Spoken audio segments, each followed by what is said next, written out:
सफेद रंग की बर्फ पर अपने सफेद पांव जमाते हुए वो आगे बढ़ती जा रही थी और उसकी आंखें सामने बने खूबसूरत से घर पर पड़ी थीं। उसे देखते ही उसकी आंखों में अजीब सी रौनक दर आई थी। तो आई एम हियर नाउ। सामने दरवाजे पर लगे लोहे के कुंडे से उसने दस्तक दी। आंखों पर लगे गॉगल्स उतार कर अपने हैंड बैग में रखे और खुद को कंपोज करने लगी। नूर टीवी लॉन्ज में बैठी हाथों में चेहरा गिराए टीवी देखने में मशगूल थी जब दरवाजे पर दस्तक हुई। उसने सामने लगी क्लॉक पे देखा। सालार को गए मुश्किल से आधा घंटा ही हुआ होगा कि वो वापस भी आ गया। नूर हैरान होते हुए उठी और दरवाजा खोलने बढ़ी। सालार उससे कुछ देर का कहकर कहीं बाहर गया हुआ था। नूर ने जब दरवाजा खोला तो हैरानी से सामने खड़ी इंतहाई खूबसूरत तरीन लड़की को देखा। ब्लैक ओवरकोट और टाइट के साथ उसकी सामने खड़ी उसे सर से पैर तक गहरी नजरों से देख रही थी। वाओ, कितनी खूबसूरत है ये। नूर ने दिल ही दिल में उसे सराहा। Excuse me. अभी वो सोच ही रही थी कि उसके कानों में उसकी प्यारी सी आवाज पड़ी। उसने चौंक कर उसकी तरफ देखा तो वो उसे ही मुस्कुराते हुए देख रही थी। जी जी, कहिए, किससे मिलना है आपको? नूर पहले तो उसे देखकर थोड़ा लड़खड़ाई, मगर फिर संभल कर एतमाद से उससे पूछा, hello sweet girl, my name is Muniza. तुम मुझे प्यार से मंजी भी कह सकती हो। मुनीजा ने उसके ठंडे से पड़ते सुर्ख गाल खींचते हुए शीरनी लहजे में उसे कहा। नूर उसे दंग नजरों से देख रही थी, जो उससे एवं ही फ्री हो रही थी, और बड़े मजे से अंदर दाखिल होकर कोट भी उतार कर सामने जलती अंगीठी के आगे बैठ गई और हाथ सेकने लगी। देखिए आप, आई नो मैं बगैर तुम्हारी परमिशन के अंदर आ गई हूँ, बट प्लीज मेरी कंडीशन देखो। एक तो मैं प्रेग्नेंट हूँ, ऊपर से मेरी गाड़ी खराब हो गई है और बाहर बहुत ज्यादा वाली सर्दी भी है। मुनीजा ने बेचारगी भरे लहजे में उसे जैसे रिक्वेस्ट की थी। नूर उसकी हालत का सुनकर फौरन नरम पड़ गई और मुस्कुराते हुए उसे तसल्ली दी कि कोई बात नहीं। मेजी ने भी शुक्र का सांस लिया। मैं आपके लिए कॉफी, चाय या सूप लाती हूँ, नूर कहते हुए जल्दी उठी और किचन की तरफ बढ़ी। जैसे तैसे करके उसने कॉफी बना ही ली। आखिर घर वालों को उसने कई बार बनाते हुए जो देखा था, इसलिए ज्यादा परेशानी नहीं हुई। ये लें, ये रही कॉफी। उसके आगे ट्रे करते हुए नूर ने उसे अपने ख्यालात से बाहर निकाला। मेजी ने उसके चेहरे को एक बार फिर से गौर से देखा। नूर पिलो कलर की हाई नेक और वाइट कलर के ट्राउजर पहने, खुले बालों और मेकअप से पाक चेहरे के साथ बहुत प्यारी लग रही थी, मगर उससे कम, बहुत कम, ऐसा मेजी का सोचना था। थैंक्स, मुझे वाकई इसकी जरूरत थी। उसके हाथ से कॉफी का कप पकड़ते हुए उसने तशक्कुराना आवाज में कहा, वैसे आप यहाँ अकेले आई हैं या फिर अपने हस्बैंड के साथ? नूर ने उससे सोफा पर बैठते हुए पूछा। हाँ, वो एक्चुअली, हाँ बिल्कुल, मैं अपने हस्बैंड के साथ ही आई हूँ। वो मेरी ऐसी हालत को देखकर अकेले कहीं बाहर आने जाने नहीं देते। मैं अपने घर में बहुत बोर हो रही थी और ऊपर से वो कहीं बाहर गए हुए थे, तो मैं आराम से घूमने निकल आई। बट कहते हैं ना, जब किस्मत ही खराब हो तो बंदा क्या करे। मेजी ने मुंह बनाकर कहा। ऐसा क्या हुआ? नूर ने तजस्सुस के मारे तेजी से पूछा। वही यार जो हमेशा से होता आया है। मेजी ने भी उसका तजस्सुस बढ़ाया। क्या? नूर ने बेचैनी से पूछा। बेवफाई। नूर की तरफ देखकर मेजी अजीब अंदाज में मुस्कुराई, फिर उसकी तरफ झुकते हुए बोझल सर्द लहजे में आंखों में नमी लिए बोली। नूर उसके इस अंदाज पर बेसाख्ता पीछे को हुई। मेजी ने उसे एक पल के लिए खौफजदा कर दिया था। गाड़ी की बेवफाई? रुक गई बीच में ही वो। सांस में तो सांस उसकी तब आई जब मेजी वापस वैसे मुंह बनाते हुए दोबारा बोली। ओ अच्छा, हाँ ऐसा अक्सर मेरे साथ भी हुआ है, बहुत मर्तबा। नूर ने भी अपनी बदकिस्मती के बारे में उसे आगाह किया। नहीं, तुम्हारे साथ ऐसा नहीं हुआ होगा कभी, लेकिन अब होगा, वो भी बहुत जल्द। मेजी ने दिल में सोचते हुए उसे धमकी दी थी जैसे। बुरहान के पेट में मरोड़ उठ रहे थे। सुबह से वो बेचैन बेचैन फिर रहा था। उसे समझ नहीं आ रहा था कि ऐसा क्यों हो रहा है, क्यों उसे सुकून नहीं मिल रहा। सामने से आते असवर को देखकर बुरहान के दिमाग में शैतानी कीड़ा बिलबिलाया। आह, अब समझ आई कि मुझे चैन क्यों नहीं मिल रहा आखिर। चल बुरहान साहब, असफर बिल्ले की जरा कुट काट करा दी जाए। दिल ही दिल में सारा प्लान तरतीब देकर असफर के पास चल दिया। और असफर मियाँ कहाँ गायब हो यार, दिखाई ही नहीं दे रहे तुम तो। एक तो मैंने तुम्हें इतना अच्छा आइडिया दिया जिस वजह से तुम यहाँ हो, मगर तुम तो मुझसे ऐसे चुप रहे हो कि जैसे मैंने तुम्हारी सारी फ्रिज खाली कर देनी हो। बुरहान ने उसके पेट पर हाथ मारते हुए कहा। असफर जो बर्गर मुंह में डाले खा पी रहा था कि उसके हाथ मारने पर अच्छू लग गया और बेतरह खांचने लग गया। नहीं नहीं यार, कैसी बातें कर रहे हो तुम मेरे यार, मगर मुझे पता था मेरे बगैर तुम बोर हो रहे होगे। असफर ने उसे मक्खन लगाना जरूरी समझा ताकि वो कहीं उसके पेरेंट्स से शिकायत ही ना कर दे। वो अच्छे से जानता था कि अगर बुरहान किसी के साथ अच्छा कर सकता है तो बुरा भी बहुत कर सकता है, इसीलिए उसकी खुशामद करना लाजमी समझा। बुरहान ने ज्यादा बात को तोल न देते हुए उसे वही फुल स्टॉप लगा दिया और अपने प्लान को आगे बढ़ाया। ये क्या तुम अकेले अकेले खा रहे हो? मैं तो तुम्हें ढूंढ रहा था कि तुम और मैं यहाँ के स्पेशल खाने खाएं, जाकर किसी होटल में, मगर तुम तो पहले ही पेट पूजा कर चुके हो, तो मैं अकेला ही चला जाता हूँ। बुरहान ने अफसुर्दा चेहरा बनाते हुए ऐसे कहा कि जैसे वो तो उसके बगैर एक नवाला भी ना लेता हो। असफर सदा का भूखा खाने का नाम सुनते ही ऐसे राल टपकाने लगा कि जैसे सदियों से भूखा हो। अरे नहीं ना बुरहान, ये तो मैंने सिर्फ चखा ही है, खाने का तो सोचा तक नहीं। तुम चलो ना, कहाँ चलना है? मुझे भी दरअसल बहुत भूख लगी है, असफर उसे खींचते हुए कहने लगा। बुरहान उसे हैरानगी से तकने लगा कि जंबो साइज का पूरा बर्गर हड़प करके कह रहा है कि सिर्फ चखा ही है। हाँ हाँ चलो, चल के खाते हैं सब कुछ। बुरहान उसे लेकर एक अच्छे से होटल में आया और मेन्यू से दोनों ने यहाँ की फेमस डिश ऑर्डर की। बुरहान अपनी आंखें इधर उधर घुमा रहा था कि उसे सामने एक लड़की दिखी जो शायद दूसरे मुल्क की लगती थी। उसके साथ उसकी दोस्तें भी थीं। बुरहान जो असफर के लिए कुछ और ही सोचे हुए था, अब अपना प्लान चेंज कर चुका था। असफर यार, तुम्हें नहीं लगता कि अब तुम्हारा भी कोई पार्टनर होना चाहिए जिससे तुम बातें शातें करो? बुरहान ने उसे जैसे पते की बात बताई हो।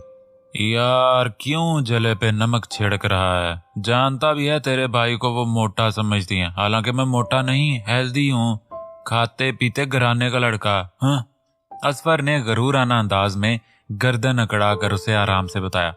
हाँ बिल्कुल, तू ठीक कह रहा है, तू फिक्र मत कर, मैं हूं ना, तेरी सेटिंग एक पटाखा लड़की से कराऊंगा।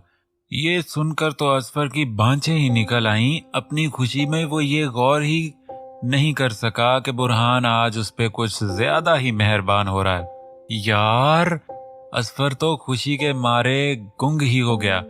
वो देख, सामने क्या प्यारी लड़की है, पिंक ड्रेस वाली, तेरे साथ बिल्कुल सूट करेगी। बुरहान ने उसका ध्यान उसी फॉरेन लड़की की तरफ दिलाया।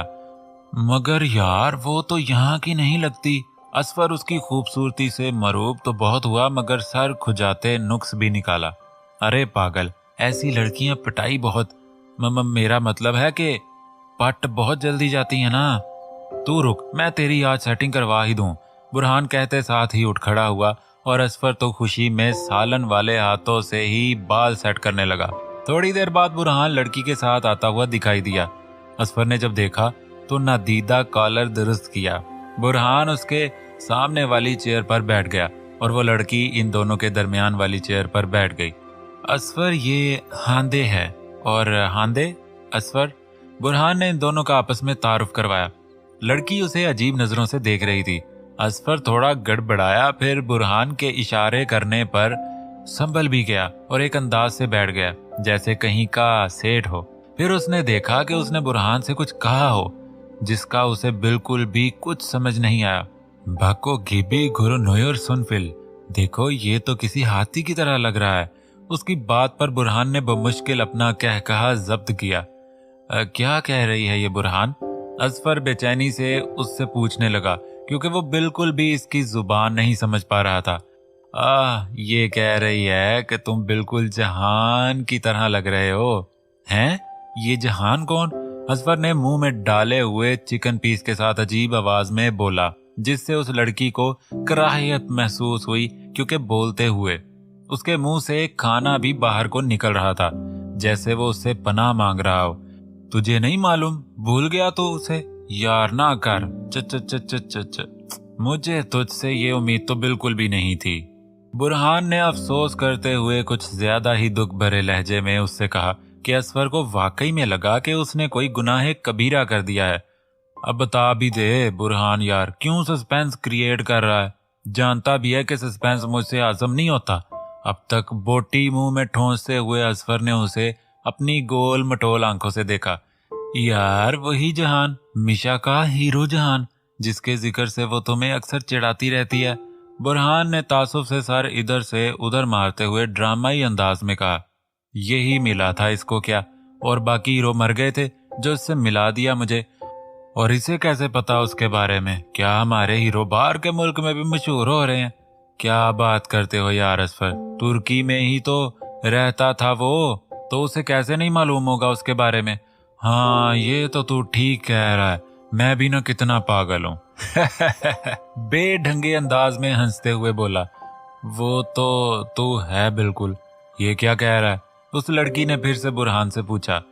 ये कह रहा है कि तुम उसे बहुत अच्छी लग गई हो और अब वो तुम्हारे साथ भी वो भी कुछ करेगा जो बाकी लड़कियों के साथ करता है। बुरहान ने डरे लहजे में कहा। क्या? लड़की ने गुस्से और हैरानी की मिलीजुली कैफियत से बुरहान से पूछा। बाल काटना? जब भी कोई लड़की इसे पसंद आती है तो वो उनके बाल काटकर उन्हें गंजा करने तक की सारी वीडियो सोशल मीडिया पर अपलोड कर देता है।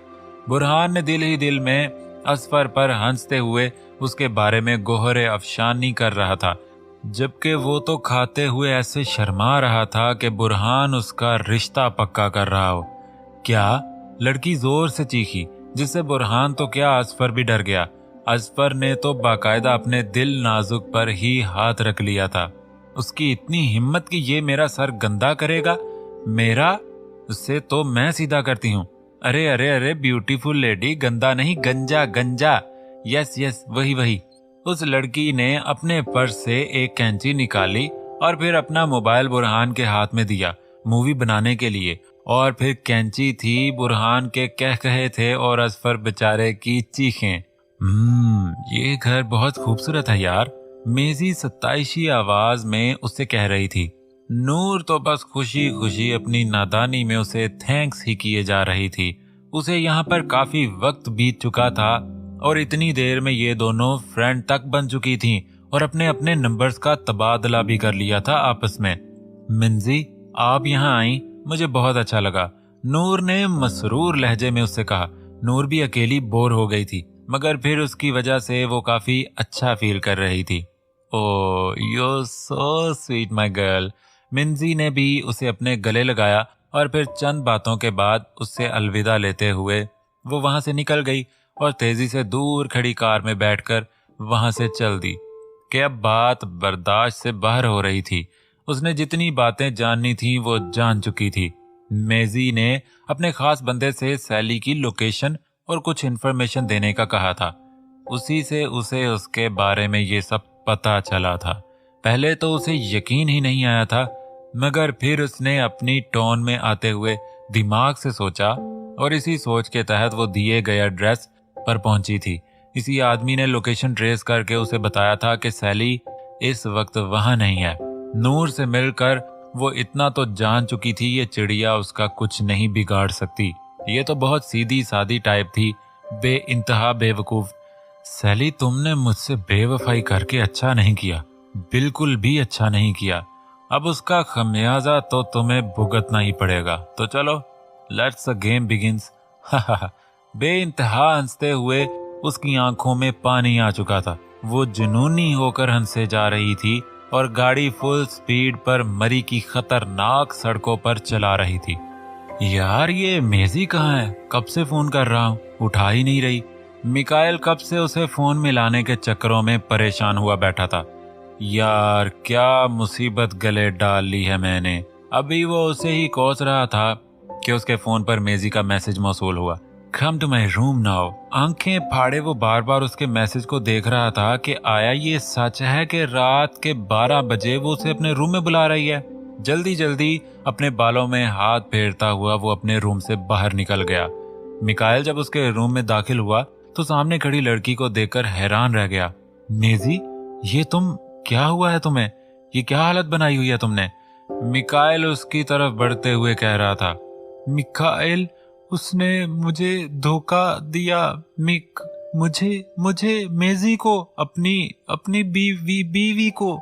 है क्या उसमें? हाँ, उससे कहीं ज्यादा खूबसूरत हूं मैं। फिर भी उसने उसको अपने पास रखा, मुझे वहां, हाँ मिकाइल, वहां अकेला छोड़ दिया। और मेरा क्या? मैं कौन हूं उसकी? कौन हूं मैं? मेजी शराब के नशे में दुध लड़खड़ाती आवाज और चाल के साथ उससे अपना दुख बयां कर रही थी। लाल रंग की नाइटी में वो बिखरे बालों, मिटे हुए मेकअप के साथ शोला जवाला बनी हुई थी। मिकाइल की नजरें बार बार उसके वजूद पर उठ रही थीं। मैं उसे छोड़ूंगी नहीं। उसने मुझसे मेरा सैली छीना है। वो मेरा है, सिर्फ मेरा, मेजी का, मुन्नीजा सालार शुजात का है वो। बीवी उसकी मैं हूँ, सिर्फ मैं हूँ। छीन लूंगी मैं उससे उसकी खुशियां, मार डालूंगी, तबाह कर दूंगी उसे, तबाह। मेजी गुस्से से चिल्लाती हुई मिकाइल की बाहों में बेहोश होकर झूल गई। मिकाइल ने जल्दी से उसे बेड पर लिटाया और दरवाजे को अंदर से लॉक कर दिया। आखिरकार उसे मौका मिल ही गया जिसकी उसे कब से तलाश थी। यहाँ आने से पहले ही वो पूरी तैयारी के साथ आया था। अपने कदम उसने बेड पर बेसुध लेटी हसीना पर डाली और उसके पास बैठ गया। उसको देखते हुए उसके लबों पर पुरस्रार मुस्कुराहट रेंग रही थी। पहले खुद को तो बचा लो मुझसे मेजी डार्लिंग।